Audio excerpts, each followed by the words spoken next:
I just want to share something. In this life, I've been through absolute torment, just about every bad imaginable thing you can think of. Well, not everything, but you know what I mean. It's been really bad.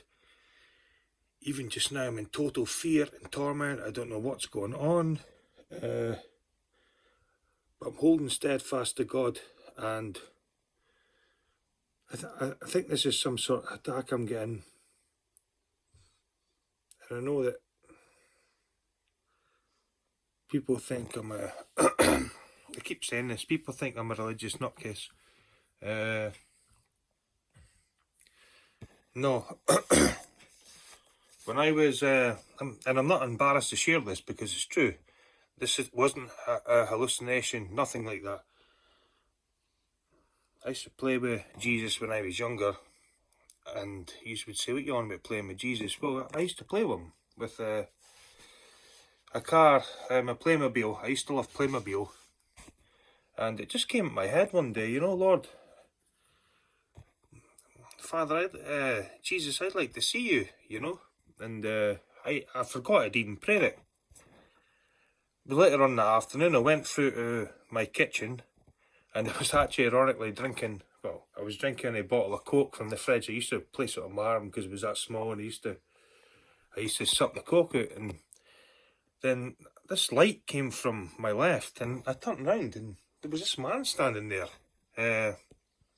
What was very strange about this man was he didn't have I couldn't see his face, and I can't understand that he was absolutely beaming with light, and I couldn't see his face. And I know that for the Bible believers out there, you've got to be careful not to be deceived, because even the devil can appear as an angel of light. But I wasn't afraid of him. I didn't approach him. I didn't say anything to him. I just stood there and stared at him, and I've never forgot this. And he stood there for about a minute. I just stood and looked, and it's like, I've seen the Lord, you know.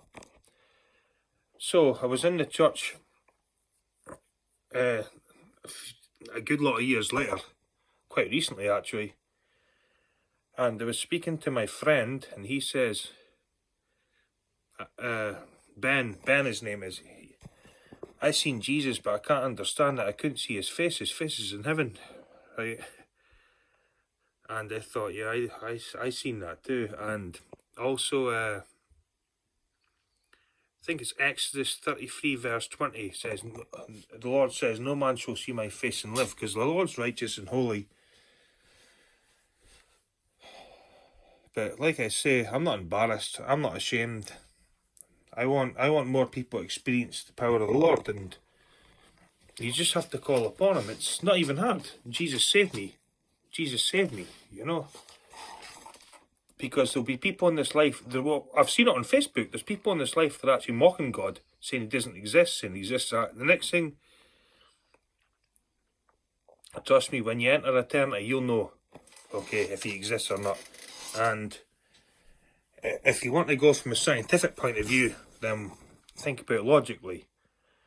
Because physics and mathematics go hand in hand. If at one point it was nothing, at one point now there'd be nothing. So my equation is 0 plus 0 equals nothing. People say, oh, it just happened. Nature produced this. Come on, wake up.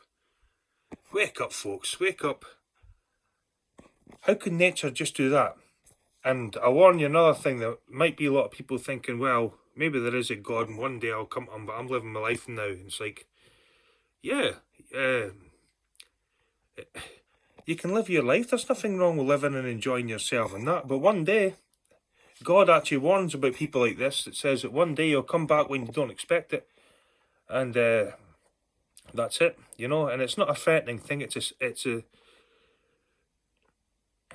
It's like people say, oh, if God's so merciful, then, oh, he's going to ban you in eternity for all time. No, you put yourself there. You're hearing the word today. You've got a choice. Read John chapter 3.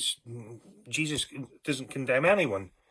And you're actually, believe it or not, you think you're living life, you're missing out on it. Because even with all the trials and tribulations that come in life, as bad as it comes,